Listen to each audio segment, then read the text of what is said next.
Sebagai bentuk kepedulian kepada masyarakat yang terdampak COVID-19 atau virus corona, jurnalis di lingkungan pemerintah Kota Palembang Senin siang menyerahkan bantuan beras kepada gugus tugas penanganan COVID-19 Kota Palembang di rumah dinas Wali Kota Palembang. Perwakilan jurnalis Pemkot Palembang, Raden, mengatakan penyerahan ini sebagai bentuk kepedulian jurnalis Pemkot Palembang dan sejumlah jurnalis di luar Pemkot kepada masyarakat yang saat ini terdampak COVID-19. Jurnalis Pemkot secara simbolis menyerahkan bantuan sebanyak 85 karung beras yang berukuran 5 kg yang mereka langsung beli dari petani.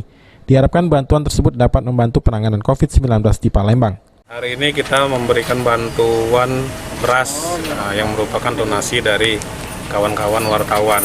Bukan hanya wartawan di Pemkot, tapi ada wartawan yang ngebit di luar Pemkot yang ikut berpartisipasi.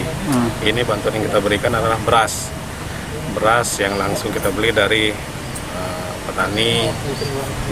Kita berharap bantuan ini dapat sedikit membantu penanganan COVID-19 ini di Kota Palembang. Sementara Wakil Ketua Gugus Tugas COVID-19 Kota Palembang, Letnan Kolonel Armet Widodo Nur Cahyo, mengapresiasi apa yang telah diberikan donatur untuk memberikan penanganan COVID-19 di Palembang. Atas bantuannya sekalian, mudah-mudahan ini menjadi berkah kita semuanya dan dapat membantu pada masyarakat kita yang membutuhkan, khususnya di wilayah Kota Palembang. Heru Wahyudi, PAL TV.